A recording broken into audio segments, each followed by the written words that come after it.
Exposiciones sobre el calvinismo. Por Abraham Kuyper. Primera exposición, el calvinismo como cosmovisión.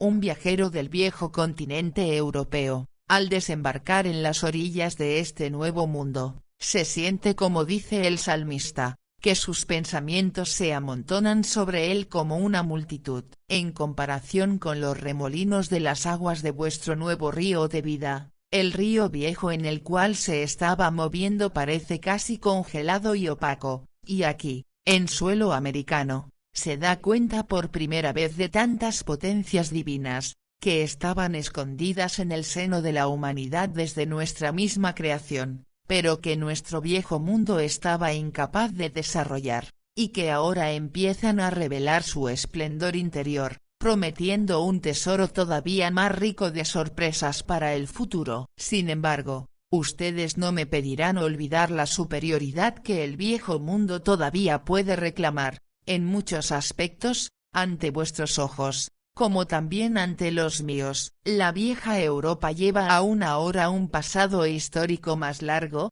y por tanto está delante de nosotros como un árbol arraigado más profundamente, escondiendo entre sus hojas algunos frutos más maduros de la vida. Ustedes están todavía en su primavera, nosotros pasamos nuestro otoño, ¿y no tiene la cosecha del otoño un encanto particular? Pero aunque, por otro lado, yo admito completamente la ventaja que tienen ustedes por el hecho de que el tren de la vida viaja con ustedes tanto más rápidamente que con nosotros, dejándonos millas y millas atrás. Siempre sentimos ambos que la vida en la vieja Europa no es algo separado de la vida de aquí, es la misma corriente de la existencia humana que fluye por ambos continentes. Por nuestro origen común, ustedes podrían llamarnos hueso de vuestros huesos, nosotros sentimos que ustedes son carne de nuestra carne, y aunque ustedes nos sobrepasan de la manera más desalentadora, ustedes nunca olvidarán que la cuna histórica de vuestra juventud maravillosa se encontraba en nuestra vieja Europa,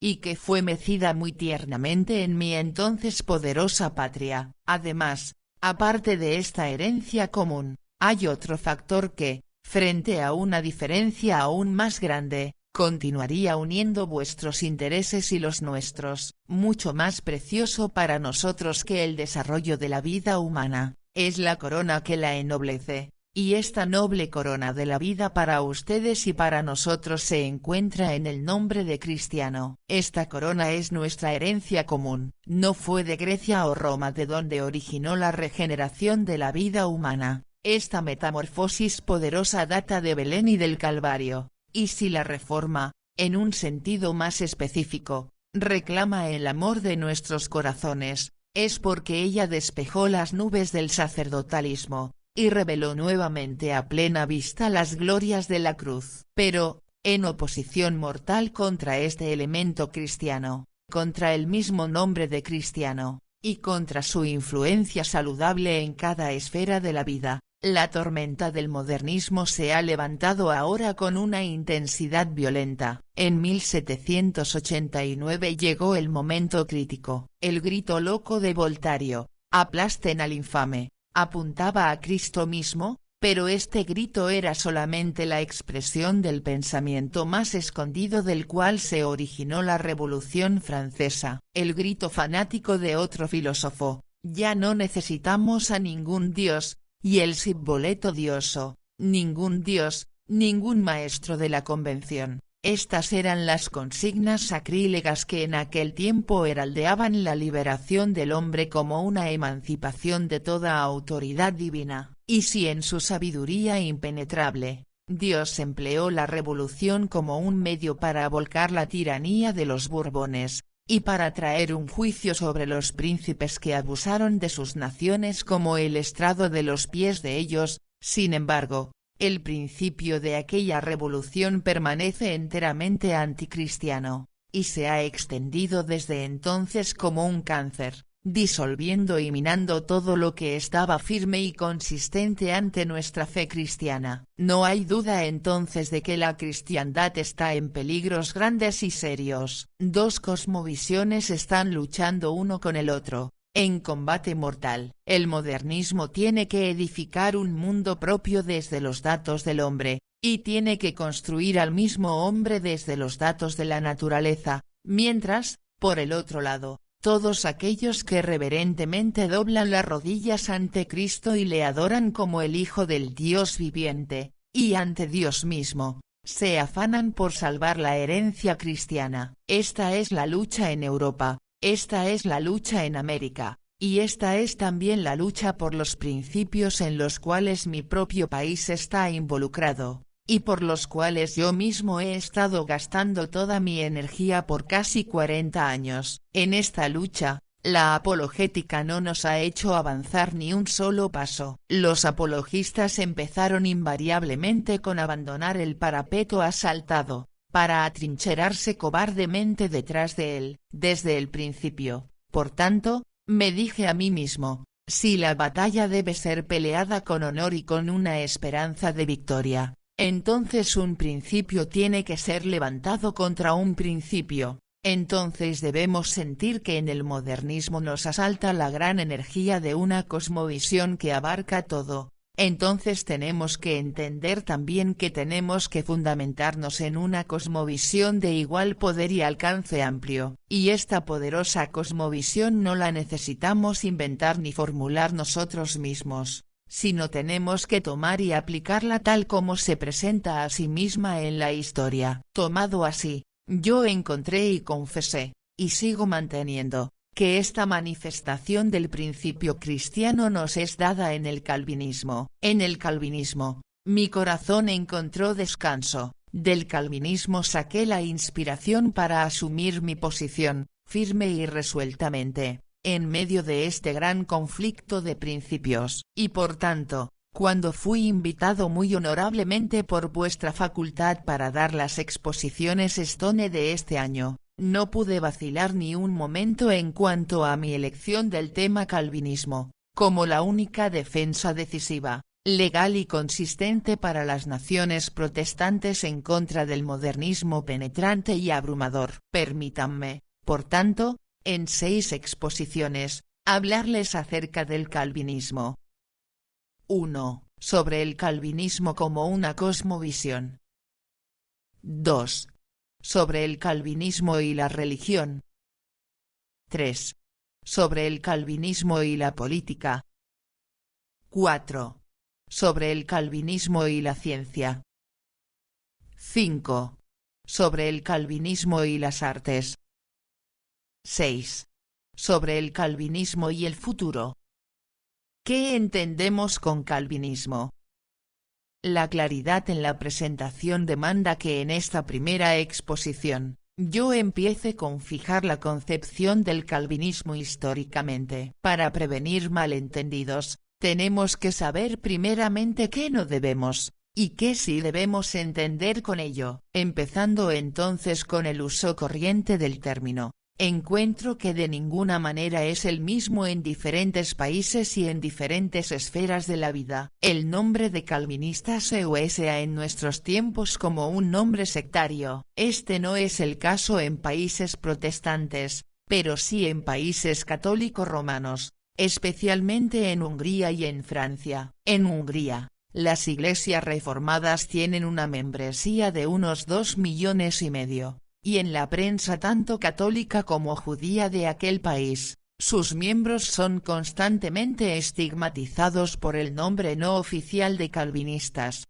el cual se aplica incluso a aquellos que se han despojado de toda simpatía hacia la fe de sus padres. El mismo fenómeno se presenta en Francia, especialmente en el sur, donde calvinista es más enfáticamente todavía un estigma sectario, el cual no se refiere a la fe o a la confesión de la persona estigmatizada, sino que se pone simplemente sobre todo miembro de las iglesias reformadas, aunque sea un ateo. Jorge Diebaud, conocido por su propaganda antisemita, hizo revivir al mismo tiempo el espíritu anticalvinista en Francia, y aun en el caso Dreyfus, judíos y calvinistas fueron acusados por él como las dos fuerzas antinacionales. Directamente opuesto a esto es el segundo uso de la palabra calvinismo, y a este le llamo el uso confesional. En este sentido, un calvinista es representado exclusivamente como el que suscribe a voz alta la doctrina de la predestinación. Aquellos que desaprueban esta fuerte adhesión a la doctrina de la predestinación,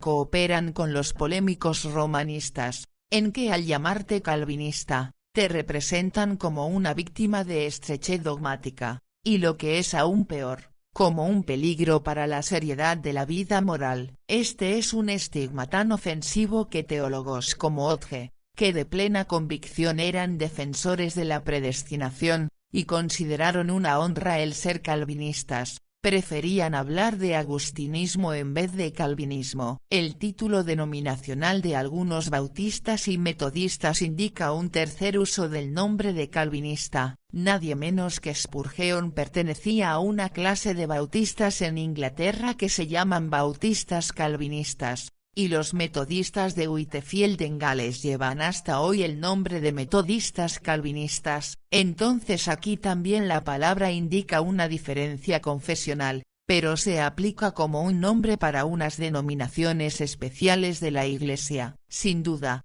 Calvino mismo hubiera criticado muy severamente esta práctica. Durante su vida, ninguna iglesia reformada jamás soñó con nombrar la Iglesia de Cristo según algún hombre. Los luteranos hicieron esto, pero las iglesias reformadas nunca. Pero más allá de este uso sectario, confesional, y denominacional, del nombre de calvinista, sirve además, en cuarto lugar, como un nombre científico, sea en un sentido histórico, filosófico, o político. Históricamente, el nombre de calvinismo indica el canal en el cual se movía la Reforma, en cuanto no era ni luterana, ni anabaptista, ni sociniana. En el sentido filosófico, entendemos con calvinismo aquel sistema de conceptos que se levantó a dominar las diferentes esferas de la vida, bajo la influencia de la mente maestra de Calvino. Y como nombre político,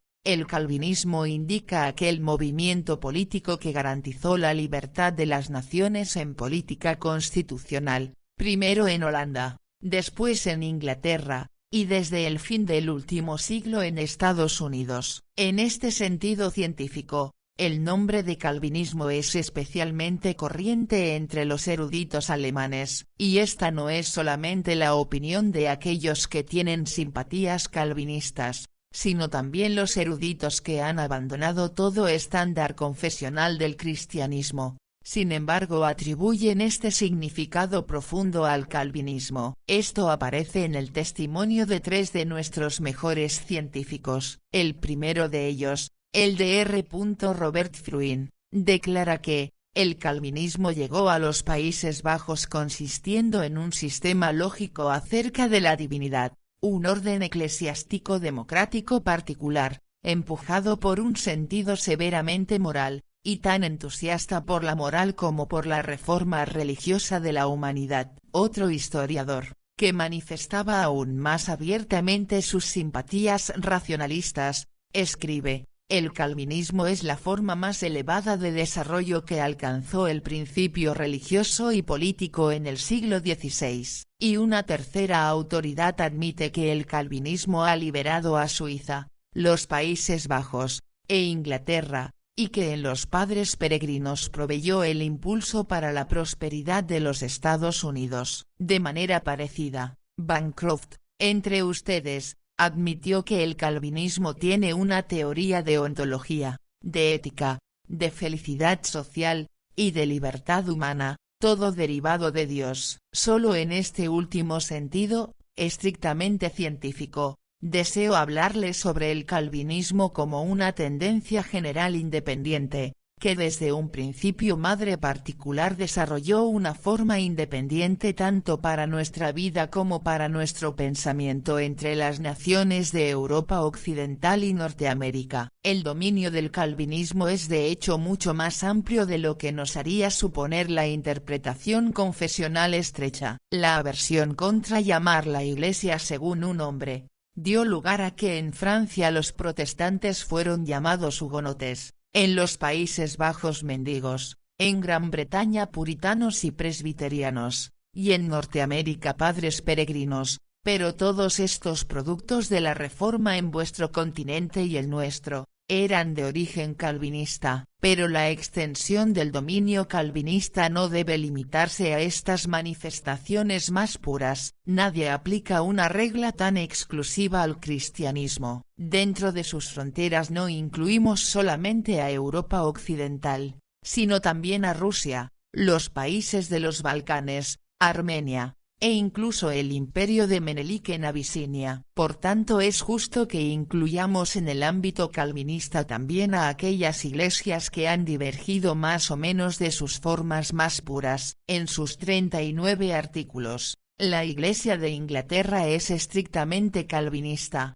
aunque en su jerarquía y liturgia ha abandonado los caminos rectos, y se encontró con los resultados serios de este desvío en el puseyismo y el ritualismo. La Confesión de los Independientes era igualmente calvinista, aunque en su concepción de la Iglesia la estructura orgánica fue quebrantada por el individualismo, y si bajo el liderazgo de Wesley la mayoría de los metodistas se opusieron a la interpretación teológica del calvinismo, sin embargo es el mismo espíritu calvinista que creó esta reacción espiritual contra la vida eclesiástica petrificante de aquellos tiempos. En cierto sentido, por tanto, podemos decir que el campo entero que fue cubierto por la Reforma, en cuanto no era luterana ni sociniana, fue dominado en principio por Calvino. Incluso los bautistas pidieron abrigo bajo las tiendas de los calvinistas. Es el carácter libre del calvinismo que permitió estos diferentes matices, y las reacciones contra sus excesos. Por su jerarquía, el romanismo es y permanece uniforme. El luteranismo debe su unidad y uniformidad similar al ascenso del príncipe, cuya relación con la Iglesia es la de Summus Episcopus y su Ecclesia Docens. El calvinismo, por otro lado, que no establece ninguna jerarquía eclesiástica, y ninguna interferencia magisterial, pudo desarrollarse en muchas y variadas formas, por supuesto corriendo el peligro de la degeneración, y provocando todo tipo de reacciones parciales. Con el libre desarrollo de la vida, como fue la intención del calvinismo, tuvo que aparecer la distinción entre un centro, con su plenitud y pureza de vitalidad y fuerza, y una ancha circunferencia con sus declinaciones amenazantes. Pero en este mismo conflicto entre un centro más puro y una circunferencia menos pura, el calvinismo garantizó la obra constante de su espíritu. Habiendo entendido esto, el calvinismo está arraigado en una forma de religión particular, y desde esta conciencia religiosa específica se desarrolló primeramente una teología específica, después un orden especial de la Iglesia, y después una forma dada para la vida política y social, para la interpretación del orden moral del mundo, para la relación entre naturaleza y gracia, entre el cristianismo y el mundo, entre la Iglesia y el Estado, y finalmente para las artes y la ciencia. Y en medio de todas estas manifestaciones de vida permaneció siempre el mismo calvinismo, en cuanto todos estos desarrollos surgieron simultáneamente y espontáneamente desde su principio más profundo de vida. En esta medida, el calvinismo está en una línea con estos otros grandes complejos de vida humana,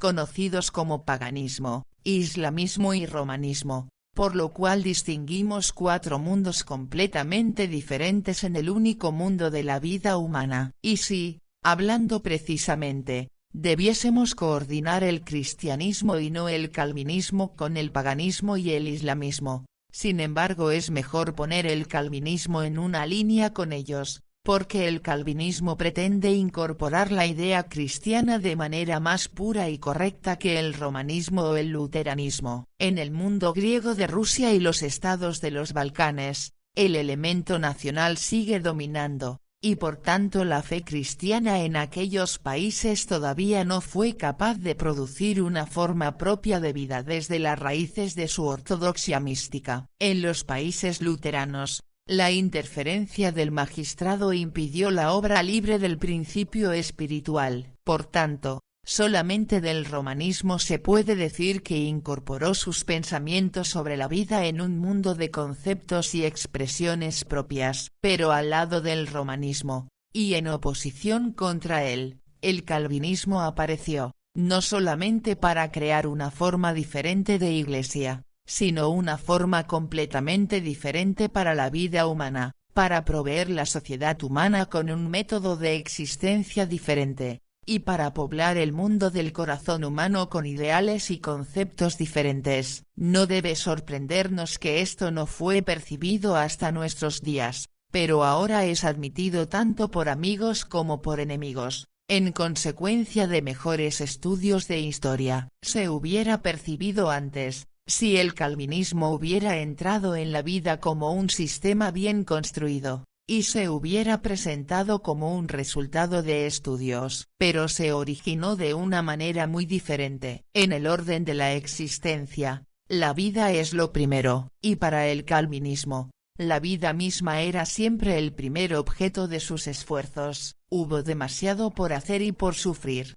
para dedicar mucho tiempo al estudio. Lo que dominó era la práctica calvinista en el campo de batalla. Además, las naciones entre las cuales el calvinismo ganó la batalla, como los suizos, los holandeses, los ingleses y los escoceses, no tenían una disposición muy filosófica. Especialmente en aquel tiempo, la vida era espontánea y no calculada, y solo más tarde se convirtió el calvinismo en el objeto de estos estudios especiales, donde los historiadores y teólogos trazaron la relación entre los fenómenos calvinistas y la unidad de su principio que abarca todo. Se puede decir incluso que la necesidad de un estudio teórico y sistemático de un fenómeno tan extenso de la vida, surge solamente cuando su primera vitalidad se agotó y cuando se ve obligado a trazar sus límites de manera más exacta para poder mantenerse en el futuro. Y si a esto añadimos el hecho de que el énfasis en reflejar nuestra existencia como unidad en el espejo de nuestra conciencia, es mucho más fuerte en nuestra época filosófica que nunca antes, entonces vemos que tanto las necesidades del presente como la preocupación por el futuro nos obligan a un estudio más profundo del calvinismo. En la Iglesia Católica Romana, todos saben para qué viven, porque disfrutan conscientemente de la unidad de la cosmovisión romana. También en el Islam encontramos el mismo poder de una convicción de la vida, dominada por un solo principio. Solo el protestantismo camina por el desierto sin meta ni dirección, moviéndose por acá y allá sin progresar nada. Esto explica por qué en las naciones protestantes, el panteísmo nacido de la nueva filosofía alemana y en la forma de evolución según Darwin, reclama más y más la supremacía en cada esfera de la vida humana, incluso en la teología, e intenta bajo toda clase de nombres volcar nuestras tradiciones cristianas, y se afana incluso por cambiar la herencia de nuestros padres por un budismo moderno sin esperanza. Las ideas dominantes que surgieron durante la Revolución Francesa al fin del siglo pasado, y en la filosofía alemana durante el siglo presente, forman juntas una cosmovisión que es directamente opuesta al sistema de nuestros padres. Sus luchas eran por la gloria de Dios y un cristianismo purificado. El movimiento presente libra su guerra por la gloria del hombre, inspirado no por el espíritu humilde del Calvario, sino por el orgullo de la adoración de héroes. ¿Y por qué estamos nosotros, los cristianos, tan débiles frente a este modernismo? ¿Por qué hemos constantemente perdido terreno? Simplemente porque nos falta una igual unidad en el concepto de la vida, la cual solamente podría capacitarnos con una energía irresistible para repeler al enemigo en la frontera. Esta unidad en el concepto de la vida,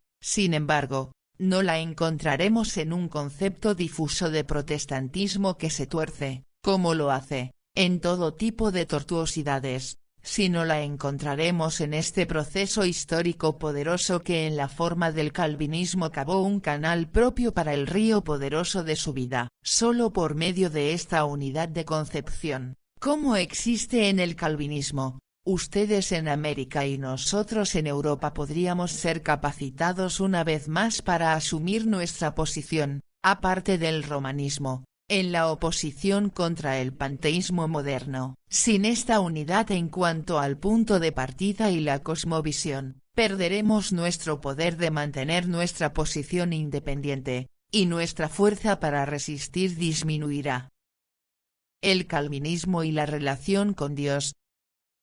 Los intereses supremos están en juego aquí, por tanto, no podemos aceptar sin una prueba más positiva, el hecho de que el calvinismo realmente nos provee con una tal unidad de la cosmovisión, y pedimos pruebas de que el calvinismo no es un fenómeno parcial, ni era un fenómeno tan solo temporal, sino que es un sistema tan extenso de principios, que con sus raíces en el pasado, es capaz de fortalecernos en el presente y llenarnos con confianza para el futuro. Por tanto tenemos que preguntar primero cuáles son las condiciones requeridas para una cosmovisión tan general, como el paganismo, el islamismo, el romanismo y el modernismo, y después demostrar que el calvinismo realmente cumple estas condiciones. Estas condiciones demandan en primer lugar, que desde un principio especial se obtenga un conocimiento particular en cuanto a las tres relaciones fundamentales de la vida humana, o sea, 1.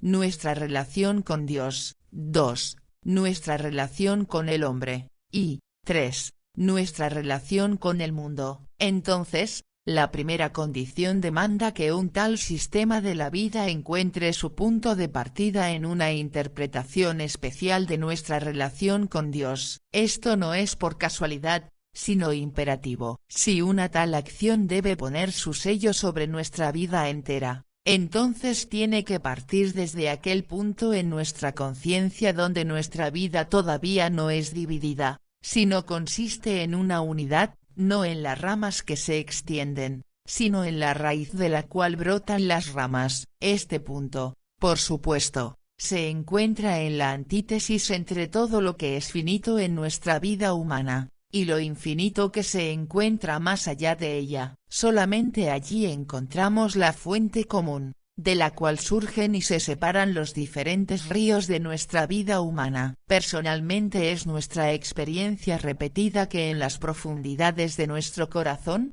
donde nos mostramos abiertamente ante el Eterno, todos los rayos de nuestra vida convergen como en un solo foco, y solamente allí adquieren nuevamente esta armonía que perdemos con tanta frecuencia y tan dolorosamente en el afán de los deberes diarios. En la oración está no solamente nuestra unión con Dios, sino también la unidad de nuestra vida personal. Por tanto, aquellos movimientos históricos que no surgen de esta fuente más profunda, son siempre parciales y pasajeros. Y solamente aquellos hechos históricos que surgieron de estas profundidades de la existencia personal del hombre, abarcan lo entero de la vida y tienen la permanencia requerida. Esto era el caso en el paganismo, cuya forma más general se conoce por el hecho de que asume y adora a Dios en la criatura. Esto se aplica al animismo más primitivo, como también al budismo más desarrollado. El paganismo no se eleva hasta el concepto de un Dios que existe de manera independiente más allá y por encima de la criatura. Pero incluso en esta forma imperfecta, su punto de partida es una interpretación definida de la relación entre lo infinito y lo finito, y de allí obtiene su poder para producir una forma acabada para la sociedad humana. Simplemente porque posee este punto de partida significante, fue capaz de producir una forma propia para la vida humana entera. Lo mismo se aplica al islamismo, el cual se caracteriza por su ideal puramente antipagano, cortando todo contacto entre la criatura y Dios. Mahoma y el Corán son los nombres históricos, pero en su naturaleza la media luna es la única antítesis absoluta contra el paganismo. El Islam aísla a Dios de la criatura, para evitar toda mezcla entre Dios y la criatura. Como un antípoda, el Islam posee una tendencia igualmente extensa, y fue también capaz de originar un mundo de vida humana completamente peculiar. Lo mismo es el caso en el romanismo. Allí también, la tiara papal, la jerarquía, la misa, etc., son nada más que el resultado de un solo pensamiento fundamental, que Dios entra en una relación con la criatura por medio de un enlace místico, el cual es la Iglesia no en el sentido de un organismo místico, sino como una institución visible, palpable, y tangible. Allí la Iglesia se encuentra entre Dios y el mundo, y hasta donde fue capaz de adoptar el mundo e inspirarlo, el romanismo también creó una forma propia para la sociedad humana. Y ahora, al lado de y en oposición contra estos tres, el calvinismo asume su posición con un pensamiento fundamental que es igualmente profundo. No busca a Dios en la criatura, como el paganismo, ni aísla a Dios de la criatura, como el islamismo, ni interpone una comunión mediata entre Dios y la criatura, como lo hace el romanismo, sino proclama el pensamiento exaltado que Dios, aunque se encuentra en su majestad muy por encima de la criatura, entra en una relación inmediata con la criatura, bajo la forma de Dios el Espíritu Santo. Este es incluso el corazón y núcleo de la confesión calvinista de la predestinación. Hay comunión con Dios, pero solamente en entero acuerdo con su decreto de paz desde toda la eternidad. Entonces no hay ninguna gracia aparte de aquella que nos llega inmediatamente desde Dios. En cada momento de nuestra existencia, nuestra vida espiritual entera descansa en Dios mismo. El Deus Soli Gloria no era el punto de partida, sino el resultado, y la predestinación fue mantenida inexorablemente, no para separar al hombre del hombre, ni en el interés de un orgullo personal, sino para garantizarnos desde la eternidad hasta la eternidad una comunión directa e inmediata con el Dios viviente. Por tanto, la oposición contra Roma se dirigió con el calvinista primeramente contra una Iglesia que se interpuso a sí misma entre el alma y Dios. La Iglesia no consistía en un oficio, ni en una institución independiente. Los creyentes mismos eran la Iglesia, en cuanto por fe estaban en comunión con el Todopoderoso. Entonces, como en el paganismo, el islamismo y el romanismo, encontramos también en el calvinismo esta interpretación propia, definida, de la relación fundamental entre el hombre y Dios, que se requiere como primera condición para una verdadera cosmovisión. Por mientras voy a anticipar dos objeciones. En primer lugar, uno podría preguntar si no estoy reclamando honores por el calvinismo que pertenecen al protestantismo en general. Mi respuesta es negativa. Cuando reclamo para el calvinismo el honor de haber restablecido la comunión directa con Dios, no estoy subestimando el significado general del protestantismo. En el dominio protestante, en el sentido histórico, solo el luteranismo está al lado del calvinismo. No quiero quedarme detrás de nadie en mis alabanzas de la iniciativa heroica de Lutero. Fue en su corazón, más que en el corazón de Calvino, donde se peleó el conflicto amargo que llevó a la brecha histórica. Lutero puede ser interpretado sin Calvino, pero no Calvino sin Lutero. En gran medida, Calvino entró en la cosecha de lo que el héroe de Wittenberg había sembrado. Pero cuando se hace la pregunta, ¿quién tuvo el entendimiento más claro del principio reformador? Lo elaboró más completamente y lo aplicó de la manera más extensa. Entonces la historia señala al pensador de Ginebra y no al héroe de Wittenberg. Tanto Lutero como Calvino lucharon por una comunión directa con Dios, pero Lutero lo tomó del lado subjetivo, antropológico, y no del lado objetivo, cosmológico, como lo hizo Calvino. El punto de partida de Lutero fue el principio especial soteriológico de la fe que justifica, mientras el principio mucho más extenso de Calvino estuvo en el principio general cosmológico de la soberanía de Dios. Como resultado natural de ello, Lutero también siguió considerando a la Iglesia como el maestro representativo y autoritativo que se interponía entre Dios y el creyente, mientras Calvino era el primero que buscaba la Iglesia en los creyentes mismos. Hasta donde podía, Lutero seguía apoyándose en el punto de vista romano acerca de los sacramentos,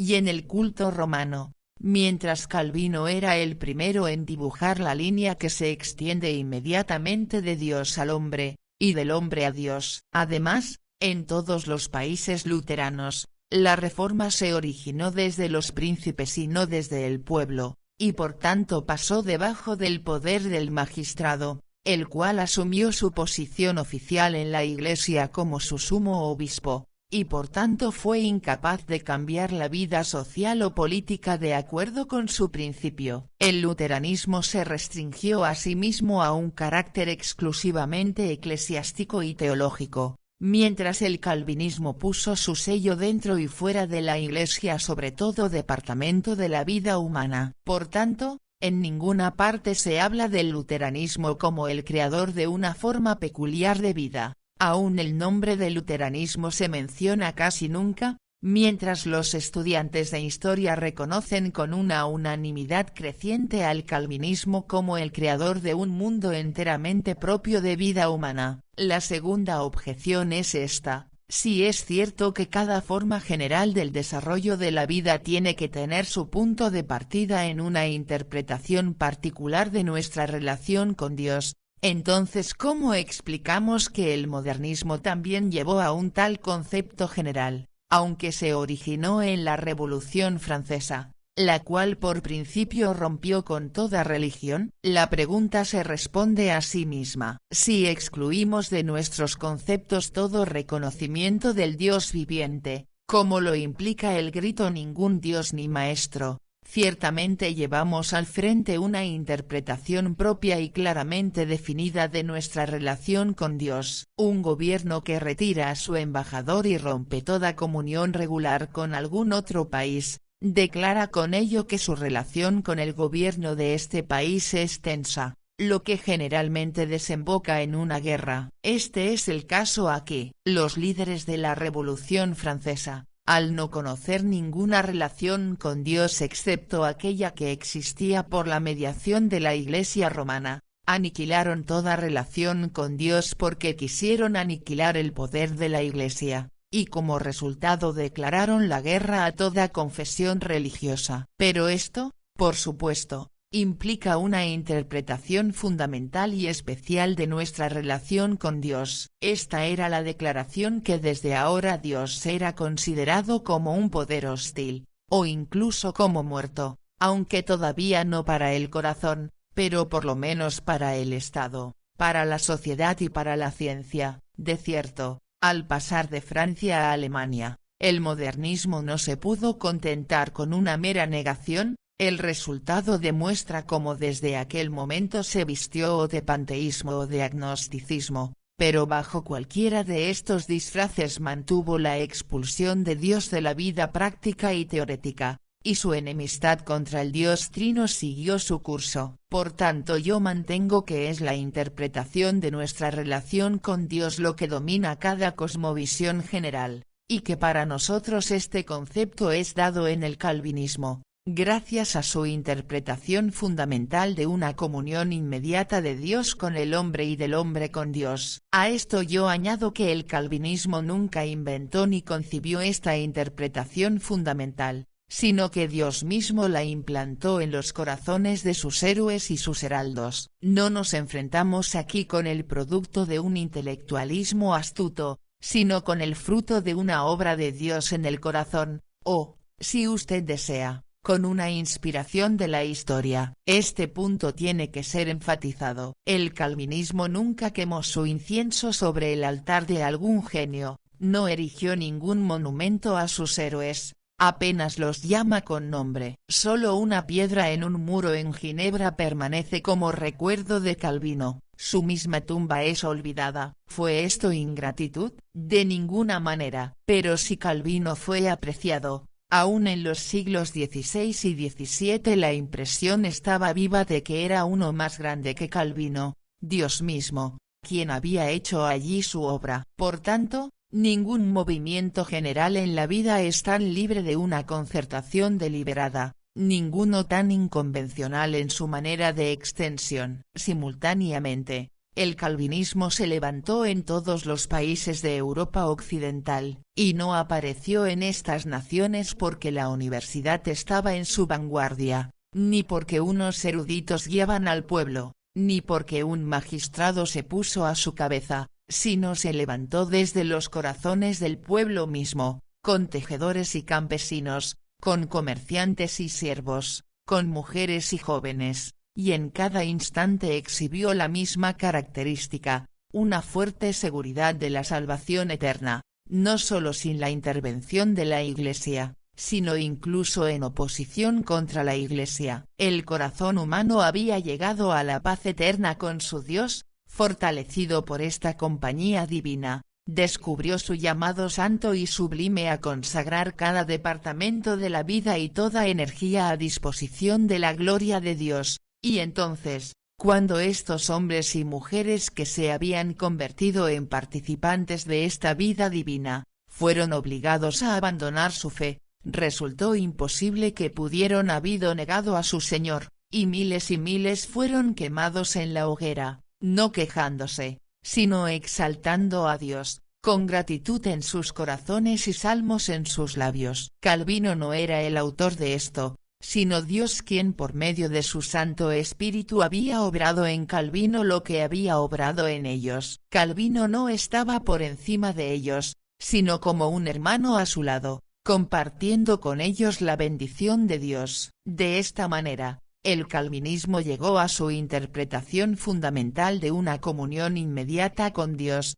no porque Calvino lo hubiera inventado, sino porque en esta comunión inmediata Dios mismo concedió a nuestros padres un privilegio, y Calvino era solamente el primero que claramente se dio cuenta de ello. Esta es la gran obra del Espíritu Santo en la historia, por la cual el calvinismo fue consagrado, y que nos interpreta su energía maravillosa. Hay tiempos en la historia cuando el pulso de la vida religiosa es débil, pero en otros tiempos su latido es resonante, y esto fue el caso en el siglo XVI en las naciones de Europa Occidental. El asunto de la fe dominaba cada actividad en la vida pública. La historia de aquellos tiempos nuevos parte de esta fe, igual como la historia de nuestros tiempos parte de la incredulidad de la Revolución Francesa. No podemos decir a qué ley obedece este movimiento de la vida religiosa, pero es evidente que hay una tal ley,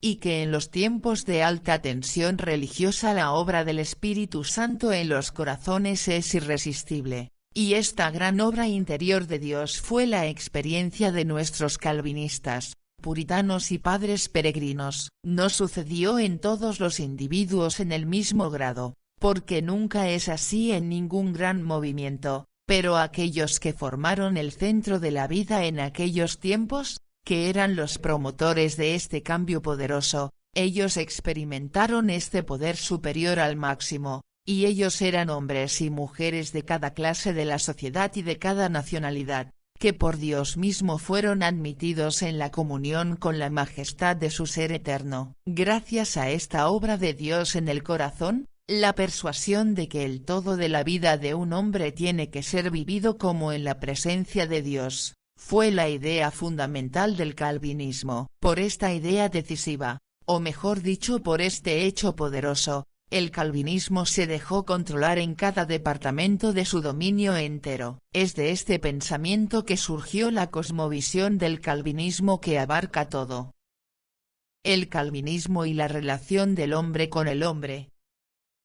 Esto nos lleva a la segunda condición, con la cual cada movimiento profundo tiene que cumplir para que se cree una cosmovisión, una interpretación fundamental propia tocante a la relación del hombre con el hombre. Cómo estamos frente a Dios es la primera, y cómo estamos frente al hombre es la segunda pregunta principal que decide sobre la tendencia y la construcción de nuestra vida. No hay ninguna uniformidad entre los hombres, sino una multiformidad infinita. En la creación misma se estableció la diferencia entre mujer y hombre. Los dones y talentos físicos y espirituales hacen que cada persona sea diferente de otra. Las generaciones pasadas y nuestra propia vida personal crean distinciones. La posición social del rico y del pobre difieren mucho. Ahora, Estas diferencias son debilitadas o acentuadas de una manera especial por cada cosmovisión consistente, y el paganismo y el islamismo, el romanismo y el modernismo, y también el calvinismo, todos han asumido su posición en este asunto de acuerdo con su principio primordial. Si, como declara el paganismo, Dios mora en la criatura, entonces se exhibe una superioridad divina en todo lo que es alto entre los hombres. De allí vienen sus semidioses, la adoración a los héroes, y finalmente sus sacrificios sobre el altar del Divus Augustus. Por el otro lado, todo lo que es inferior es considerado como sin Dios, lo que hizo surgir los sistemas de castas en India y Egipto, y la esclavitud en cualquier otro lugar, poniendo al hombre en una sujeción bajo su prójimo. En el islamismo, que sueña de su paraíso de houris, la sensualidad usurpa una autoridad pública, y la mujer es la esclava del hombre, igual como el kafir incrédulo es el esclavo del musulmán. El romanismo, teniendo sus raíces en suelo cristiano, supera el carácter absoluto de la distinción y la vuelve relativa, para interpretar cada relación del hombre al hombre jerárquicamente. Hay una jerarquía entre los ángeles de Dios, una jerarquía en la Iglesia de Dios, y así también una jerarquía entre los hombres, lo que lleva a una interpretación enteramente aristócrata de la vida como incorporación del ideal. Finalmente el modernismo, que niega y aniquila cada diferencia, no puede descansar hasta que haya convertido a la mujer en hombre y al hombre en mujer, y poniendo toda distinción en un nivel común, mata la vida al ponerla bajo la proscripción de la uniformidad. Un solo tipo tiene que responder por todos, un solo uniforme, una sola posición, y uno y el mismo desarrollo de la vida, y todo lo que vaya más allá y por encima de ello, es considerado como un insulto de la conciencia común. De la misma manera, el calvinismo derivó de su relación fundamental con Dios una interpretación propia de la relación del hombre con el hombre, y esta es la única relación verdadera que desde el siglo XVI ha ennoblecido la vida social. Si el calvinismo pone nuestra entera vida humana inmediatamente ante Dios, entonces sigue que todos, hombres o mujeres, ricos o pobres, débiles o fuertes, aburridos o talentosos, como criaturas de Dios y como pecadores perdidos, no tienen ningún derecho de enseñorearse unos de los otros, y estamos como iguales ante Dios, y en consecuencia iguales de hombre a hombre. Por tanto no podemos reconocer ninguna distinción entre los hombres, aparte de aquellas que han sido impuestas por Dios mismo, en cuanto Él dio a uno autoridad sobre el otro, o enriqueció a uno con más talentos que al otro, para que el hombre con más talentos sirva al que tiene menos,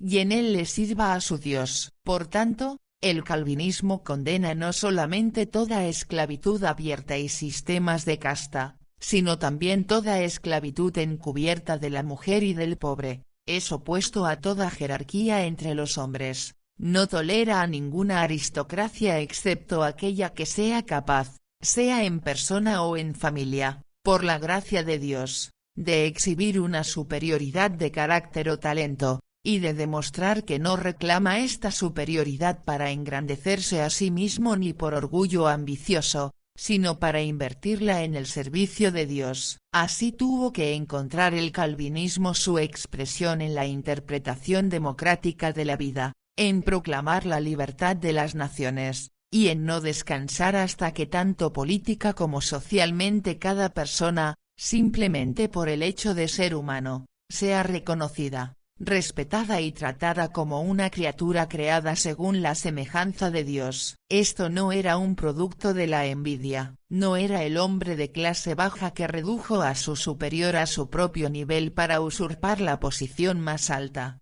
sino que eran todos los hombres arrodillados juntamente a los pies del Santo de Israel. Por eso, el calvinismo no rompió repentinamente con el pasado, igual como el cristianismo en su etapa temprana no abolió la esclavitud, pero la minó por un juicio moral, Así también el calvinismo permitió la continuidad provisional de las condiciones de jerarquía y aristocracia como tradiciones pertenecientes a la Edad Media. Guillermo de Orange no fue acusado por ser un príncipe de linaje real, él fue honrado más por ello. Pero por dentro, el calvinismo modificó la estructura de la sociedad, no por la envidia entre las clases, ni por una estima indebida por las posesiones de los ricos, sino por una interpretación más seria de la vida, por medio de un mejor trabajo y un desarrollo más elevado del carácter. La clase media y trabajadora provocaron la nobleza y los ciudadanos más pudientes a celos. Primero mirar a Dios,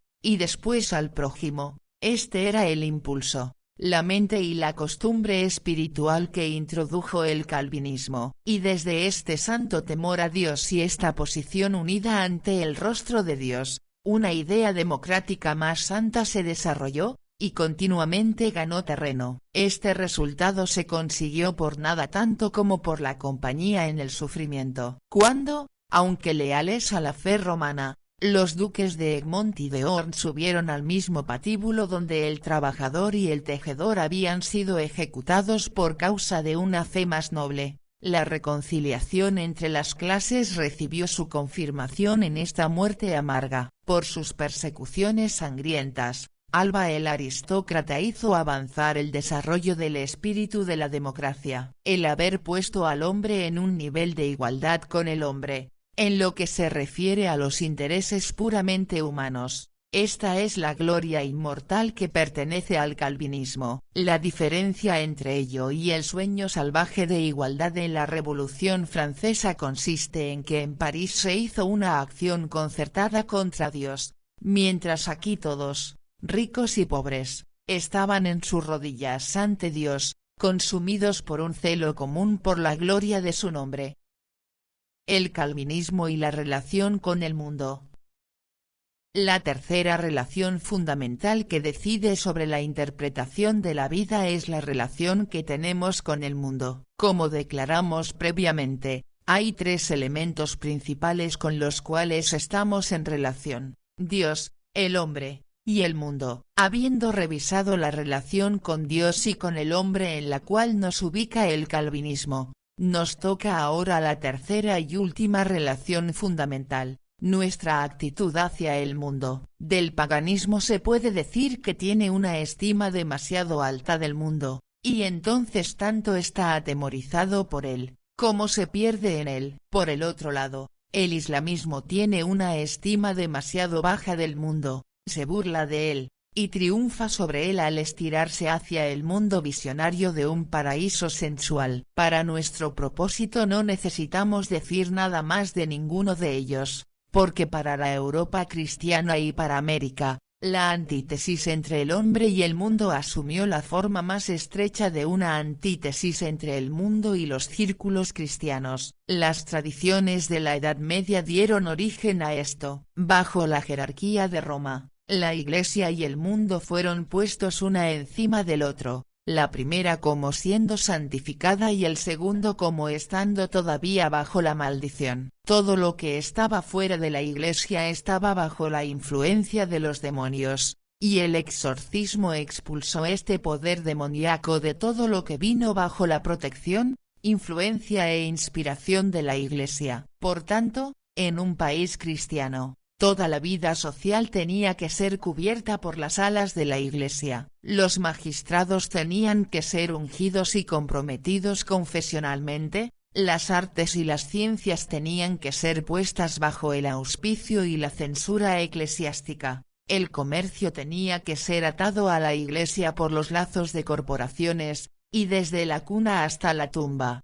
la vida familiar tenía que estar bajo la guardia eclesiástica. Este era un esfuerzo gigantesco de reclamar el mundo entero para Cristo, pero que trajo necesariamente consigo el juicio más severo sobre cada tendencia de la vida que se retrajo, sea como herético o como demoníaco, de la bendición de la Iglesia. Entonces se alistó la hoguera para la bruja y para el herético igualmente, porque por principio ambos estaban bajo la misma proscripción, y esta teoría fatal se practicó con una lógica férrea, no por crueldad, ni por alguna ambición baja, sino por el propósito exaltado de salvar al mundo cristianizado, o sea, el mundo bajo la sombra de la Iglesia. El antídoto consistía en escaparse del mundo, en las órdenes monásticas y clericales, que enfatizaban la santidad en el centro de la Iglesia, para pasar por alto con más ligereza los excesos mundanos afuera. Como resultado natural,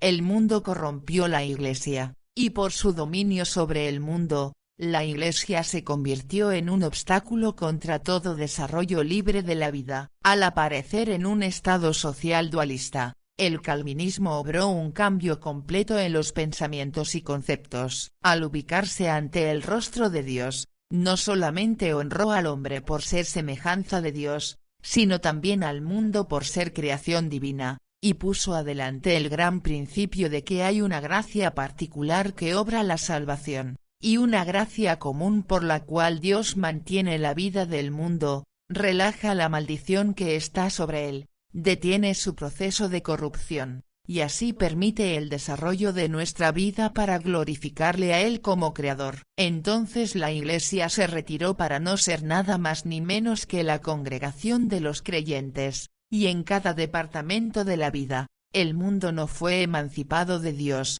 pero del dominio de la Iglesia. Entonces la vida doméstica ganó nuevamente su independencia, el comercio realizó su fuerza en libertad, las artes y ciencias fueron liberadas de toda atadura eclesiástica y restauradas a sus propias inspiraciones, y el hombre empezó a entender como un deber sagrado la sujeción de la naturaleza con sus fuerzas y tesoros escondidos, un deber impuesto por las ordenanzas originales del paraíso. Señoread en ellos. A partir de ahora, la maldición ya no debía permanecer sobre el mundo en sí, sino sobre lo que es pecaminoso en él, y en vez de la huida monástica del mundo, se enfatiza ahora el deber de servir a Dios en el mundo, en cada posición en la vida. Alabar a Dios en la Iglesia y servirle en el mundo fue el impulso inspirador.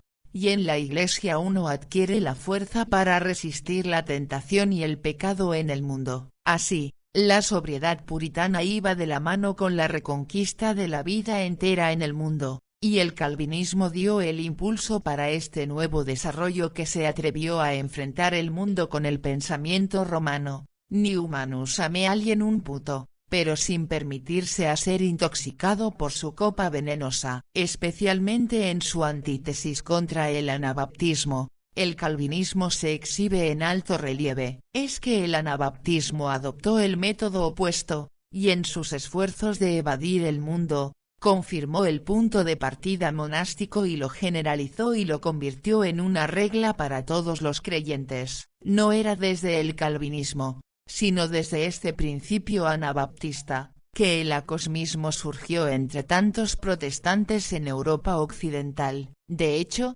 el anabaptismo adoptó la teoría romana, solo con esta diferencia, que ubicó el reino de Dios en el local de la Iglesia, y abandonó la distinción entre los dos estándares morales, uno para el clero y otro para los laicos. Del resto, el punto de vista anabaptista era, 1. Que el mundo no bautizado estaba bajo la maldición, por lo que se retrajo de todas las instituciones civiles, y, 2. Que el círculo de los creyentes bautizados para Roma, la Iglesia, pero para ellos, el reino de Dios estaba obligado a tomar toda la vida civil bajo su guardia y a remodelarla, y así Juan de Leyden estableció violentamente su poder sin vergüenza en Münster como el rey de la Nueva Sion, y sus devotos corrieron desnudos por las calles de Ámsterdam. Entonces, con las mismas razones con las cuales el calvinismo rechazó la teoría de Roma en cuanto al mundo,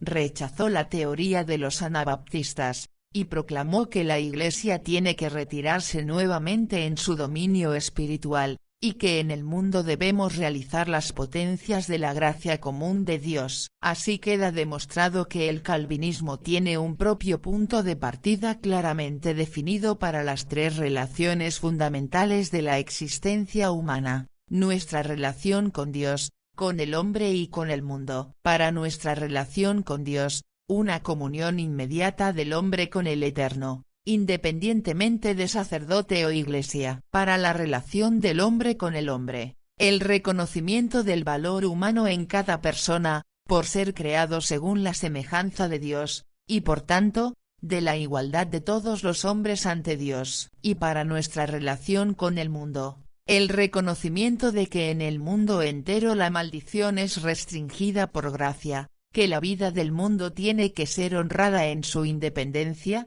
y que en cada área tenemos que descubrir los tesoros y desarrollar las potencias que Dios escondió en la naturaleza y en la vida humana. Esto justifica plenamente nuestra declaración de que el calvinismo responde debidamente a las tres condiciones nombradas arriba, y por tanto es incontestablemente autorizado a asumir su posición al lado del paganismo, islamismo, romanismo y modernismo, y a reclamar para sí mismo la gloria de poseer un principio bien definido y una cosmovisión que abarca todo. El significado mundial del calvinismo.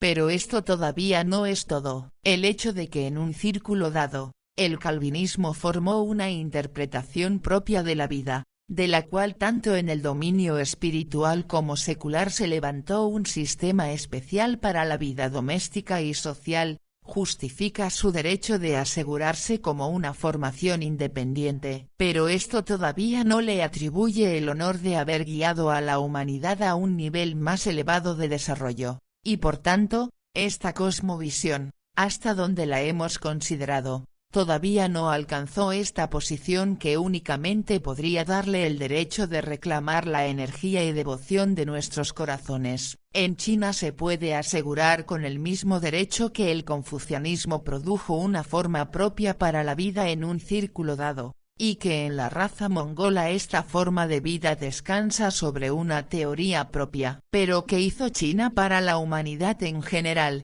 y para el desarrollo continuo de nuestra raza? Hasta donde las aguas de su vida estaban claras, no formaron nada sino una laguna aislada. Casi el mismo comentario se aplica al alto desarrollo que era una vez el orgullo de India, y al Estado de México y de Perú en los tiempos de Montezuma y de los incas. En todas estas regiones, la gente alcanzó un alto grado de desarrollo, pero se quedó allí, y al permanecer aislados, de ninguna manera demostraron ser un beneficio para la humanidad en general. Esto se aplica más todavía a la vida de las razas coloradas en la costa y el interior de África, una forma de existencia mucho inferior, que ni siquiera nos hace recordar una laguna, sino más bien pozos y pantanos. Hay un solo río mundial, ancho y fresco, que desde el inicio llevó la promesa del futuro. Este río se levantó en Asia Central y el Medio Oriente, y continuó constantemente su curso de este a oeste. De Europa Occidental pasó a vuestros estados orientales, y de allí a California. Las fuentes de este río de desarrollo se encuentran en Babilonia y en el Valle del Nilo. De allí fluyó a Grecia, de Grecia pasó al Imperio Romano, de las naciones romanas continuó su camino hacia el noroeste de Europa, y de Holanda e Inglaterra alcanzó al fin vuestro continente. Al presente, este río está estancado. Su curso hacia el oeste a Japón y China es impedido, mientras nadie puede decir qué fuerzas para el futuro podrían todavía estar dormidas en las razas eslavas que hasta ahora fallaron en progresar. Pero mientras este secreto del futuro sigue siendo un misterio, nadie puede negar el curso de este río mundial de este a oeste, y por tanto estoy justificado al decir que el paganismo, el islamismo y el romanismo son las tres formaciones sucesivas que alcanzó este desarrollo, cuando su dirección posterior pasó a las manos del calvinismo, y que al calvinismo a su vez ahora se le niega esta influencia dominante, por parte del modernismo, el hijo de la Revolución Francesa. La sucesión de estas cuatro fases de desarrollo no sucedió mecánicamente, con divisiones y partes claramente trazadas. Este desarrollo de la vida es orgánico, y por tanto cada nuevo periodo tiene raíces en el pasado. En su lógica más profunda, el calvinismo ya fue aprehendido por Agustín, y mucho antes de Agustín, había sido proclamado a la ciudad de los 7 montes por el apóstol en su epístola a los romanos, y a Pablo le llegó desde Israel y sus profetas, aún desde las tiendas de los patriarcas. El romanismo, igualmente, no hace su aparición repentinamente, sino es el producto de las 3 potencias del sacerdocio de Israel,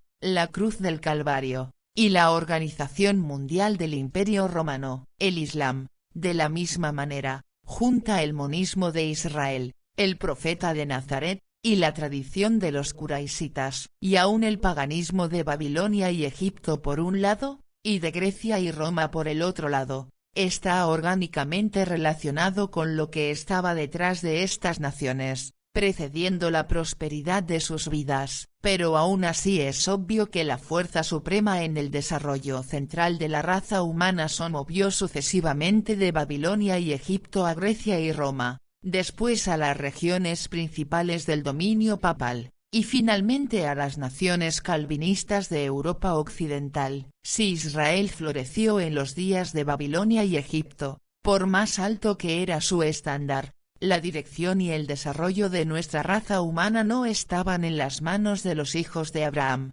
sino en las manos de los Belsazares y faraones. Una vez más, este liderazgo no pasa de Babilonia y Egipto a Israel, sino a Grecia y Roma. No importa cuán alto había subido el río del cristianismo cuando el Islam apareció, en los siglos 8 y 9 los seguidores de Mahoma eran nuestros maestros, y en ellos descansaban los asuntos del mundo. Y aunque la hegemonía del romanismo se mantuvo todavía un corto tiempo después de la paz de Münster, nadie cuestiona el hecho de que el desarrollo más avanzado que disfrutamos ahora, no lo debemos ni a España ni a Austria, ni aun a la Alemania de aquel tiempo, sino a los países calvinistas de Holanda e Inglaterra del siglo XVI. Bajo Luis XIV, el romanismo detuvo este desarrollo avanzado en Francia, pero solamente para que exhibiese en la Revolución Francesa una caricatura atroz del calvinismo, que en sus tristes consecuencias quebrantó la fuerza de Francia como nación, y debilitó su significancia internacional. La idea fundamental del calvinismo fue trasplantada de Holanda e Inglaterra a América, empujando nuestro desarrollo avanzado aún más hacia el oeste, hasta las orillas del Pacífico donde ahora espera reverentemente a lo que Dios ordenó. Pero no importa qué misterios el futuro todavía revelará. El hecho permanece de que el río ancho del desarrollo de nuestra raza corre de Babilonia a San Francisco, por las 5 etapas de las civilizaciones babilonia egipcia, griega romana, islámica, romanista y calvinista, y el conflicto presente en Europa y América tiene su causa principal en la antítesis fundamental entre la energía del calvinismo que procede del trono de Dios, encontró la fuente de su poder en la palabra de Dios, y en cada esfera de la vida humana exalta la gloria de Dios, y su caricatura en la Revolución Francesa, que proclamó su incredulidad en el grito de ningún Dios, ningún maestro, y que al presente en la forma del panteísmo alemán se reduce a sí mismo más y más a un paganismo moderno. La influencia internacional del calvinismo. Entonces yo no estuve demasiado audaz al reclamar para el calvinismo el honor de ser no un concepto eclesiástico, ni teológico, ni sectario, sino una de las fases principales en el desarrollo general de nuestra raza humana, y entre ellas la más reciente, cuyo llamado elevado es seguir influenciando el curso futuro de la vida humana. Ahora, sin embargo, permítanme indicar otra circunstancia que fortalece mi declaración principal, la mezcla de sangres como base física para todo desarrollo humano más alto. Desde los altiplanos de Asia, nuestra raza humana descendió en grupos, y estos se dividieron en razas y naciones, y conforme a la bendición profética de Noé, los hijos de Sem y de Jafet fueron los únicos que llevaron adelante el desarrollo de la raza. Ningún impulso para una vida más elevada procedió del tercer grupo. En los otros 2 grupos se presenta un doble fenómeno. Existen naciones que se aislaron,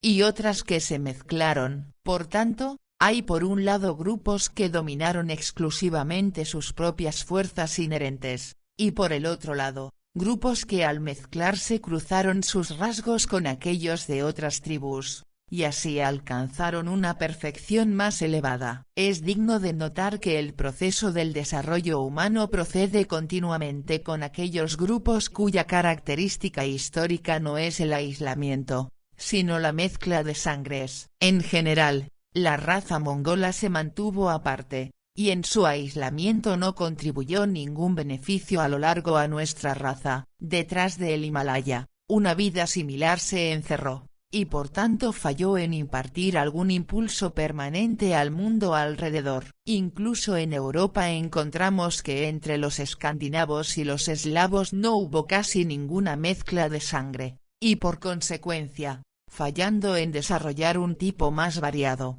tomaron poca parte en el desarrollo general de la vida humana. Por el otro lado, las tablas de Babilonia en nuestros grandes museos todavía muestran por los dos idiomas de sus inscripciones que en Mesopotamia, el elemento aryano de los acadianos se mezcló en un periodo temprano con el semítico babilónico, y la egiptología nos lleva a la conclusión de que en el país de los faraones tratamos desde el inicio con una población producida por la mezcla de dos tribus muy diferentes. Nadie cree todavía en la unidad racial de los griegos. En Grecia, tanto como en Italia, tratamos con razas de una fecha tardía que se mezclaron con los pelasgianos, etruscos y otros más tempranos. El Islam parece ser exclusivamente árabe, pero un estudio sobre la extensión del Islam entre los moros, persas, turcos y otras tribus sujetadas, con las cuales los matrimonios mixtos eran comunes, revela de una vez que entre los musulmanes, la mezcla de sangre era aún más grande que entre sus antecesores. Cuando el liderazgo del mundo pasó a las manos de las naciones romanas,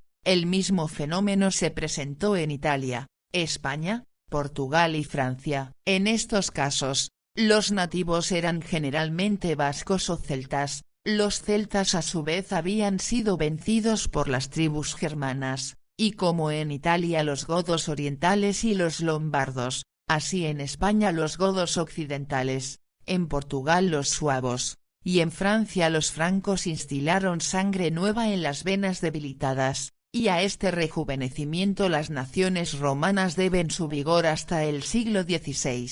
Así se repite el mismo fenómeno en la vida de las naciones y sorprende al historiador con el resultado de matrimonios internacionales entre familias de príncipes, como vemos como los Habsburg y los Borbones, los Oranges y los Hohenzollern, por ejemplo, produjeron siglo tras siglo una multitud de estadistas y héroes muy notables. El criador de ganado apunta a la misma meta al cruzar diferentes razas, y los botánicos cosechan grandes ganancias al obedecer la misma ley de la vida en las plantas, y de por sí mismo no es difícil percibir que la unión de poderes naturales, divididos entre diferentes tribus, tiene que producir un desarrollo más elevado. A esto tenemos que añadir que la historia de nuestra raza no apunta al mejoramiento de una sola tribu, sino al desarrollo de la humanidad entera, y por tanto necesita esta mezcla de las sangres para alcanzar su fin. De hecho,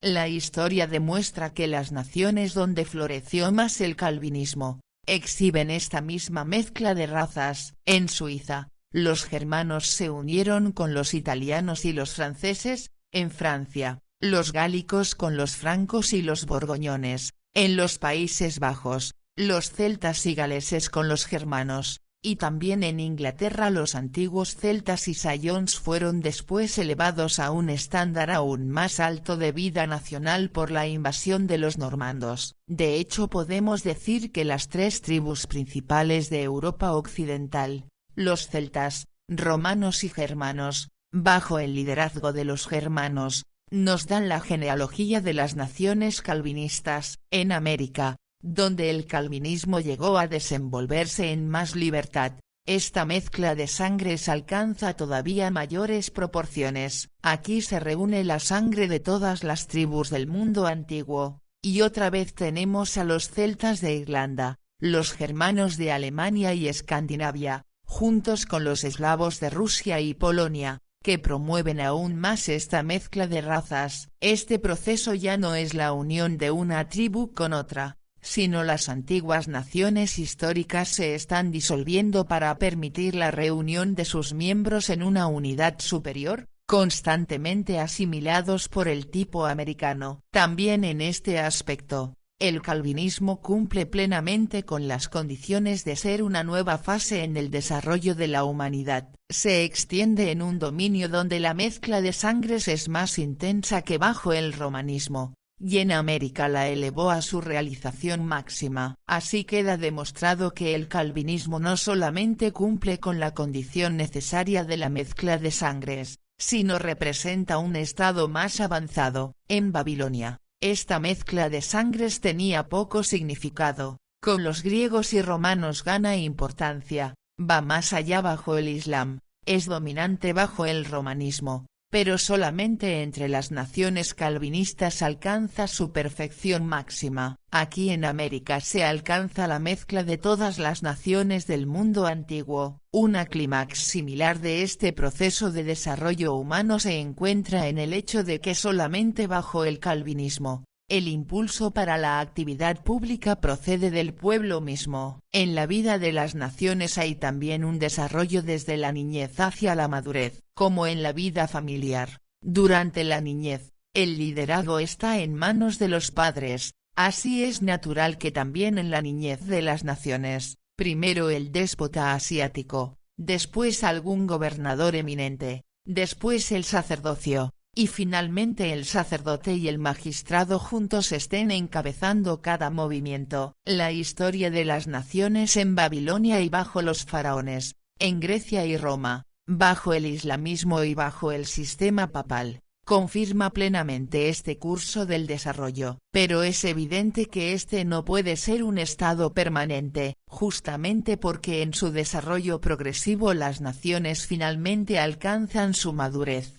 Tienen que alcanzar por fin una etapa donde el pueblo mismo despierta, se levanta por sus derechos, y origina un movimiento para liderar los eventos futuros, y en el calvinismo parece que se alcanzó esta etapa. Antes, cada movimiento hacia adelante se originó en las autoridades del Estado, de la Iglesia o de las ciencias, y de allí descendió al pueblo. En el calvinismo, por el otro lado, la misma gente se levanta y forma una espontaneidad propia, avanza hacia una forma superior de vida y condiciones sociales. El calvinismo tuvo su auge con el pueblo. En los países luteranos, el magistrado siguió siendo el líder en los asuntos públicos, pero en Suiza, entre los hugonotes, en Bélgica, los Países Bajos, en Escocia y también en América, estos pueblos mismos crearon el ímpetu. Ellos parecen haber madurado, haber alcanzado el periodo adulto, incluso donde en algunos casos,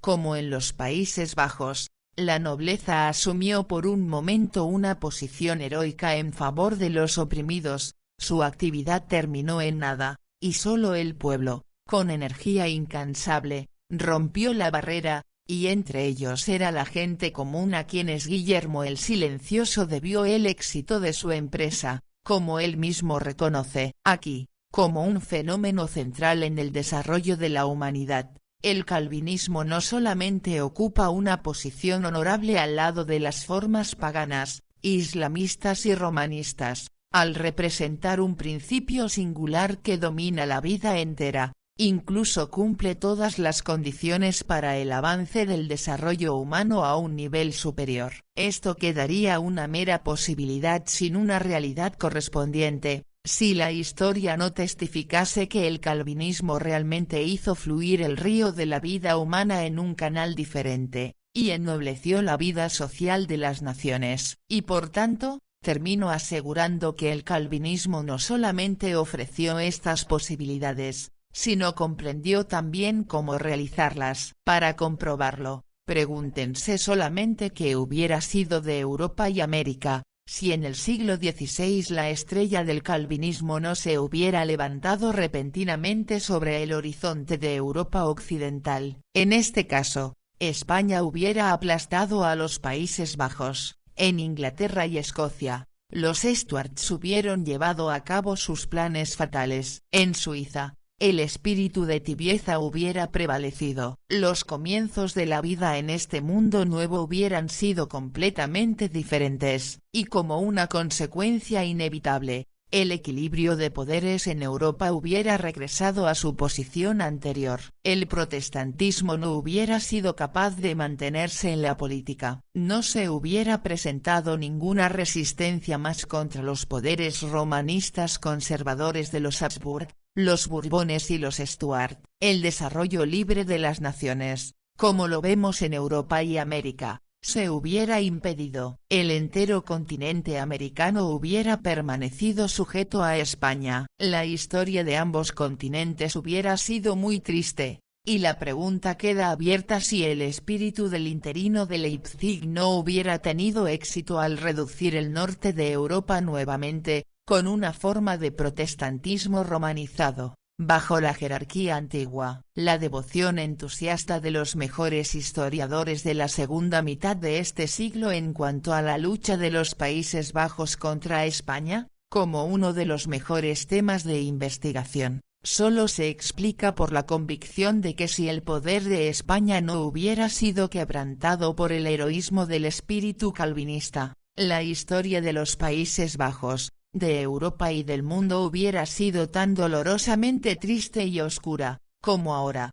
gracias al calvinismo. Es brillante e inspiradora. El profesor Fruin comenta, con razón, que, en Suiza, en Francia, en los Países Bajos, en Escocia y en Inglaterra, y dondequiera el protestantismo tuvo que establecerse bajo la amenaza de la espada, fue el calvinismo que prevaleció. Tengan presente que esta vuelta en la historia del mundo no se hubiera logrado, excepto por medio de la implantación de un principio diferente en el corazón humano, y por el despliegue de un mundo de ideas diferentes ante la mente humana, que solamente por el calvinismo el salmo de la libertad encontró su camino desde la conciencia atribulada hasta los labios, que el calvinismo captó y nos garantizó nuestros derechos civiles constitucionales, y que simultáneamente con esto salió desde Europa occidental este movimiento poderoso que promovió el nuevo despertar de las ciencias y artes, abrió nuevas avenidas para el comercio, hermoseó la vida doméstica y social, exaltó a las clases medias a posiciones de honor, hizo abundar la filantropía, y más todavía, elevó, purificó, y ennobleció la vida moral por la seriedad puritana. Y entonces juzguen por ustedes si será justificado seguir encerrando este calvinismo dado por Dios en los archivos de historia, y si fuese solamente un sueño la idea de que el calvinismo tiene todavía una bendición a aportar y una esperanza brillante a revelar para el futuro. La lucha de los Boers en Transvaal contra uno de los poderes más fuertes debe haberles recordado de vuestro propio pasado. Si el calvinismo no hubiera pasado de nuestros padres hacia sus descendientes africanos, ninguna república libre hubiera surgido en el sur del continente negro. Esto demuestra que el calvinismo no está muerto, que todavía lleva dentro de sí la energía vital de los días de su gloria pasada. Sí, como un grano de trigo de las tumbas de los faraones, cuando se entrega nuevamente al suelo, trae fruto 100 veces. Así el calvinismo lleva todavía un poder maravilloso para el futuro de las naciones. Y si de nosotros, los cristianos de ambos continentes, en nuestra lucha más heroica se espera que hagamos todavía hazañas, marchando bajo la bandera de la cruz en contra del espíritu de los tiempos, entonces solamente el calvinismo nos equipa con un principio inflexible, el cual nos garantiza por su poder una victoria aunque no fácil, pero segura.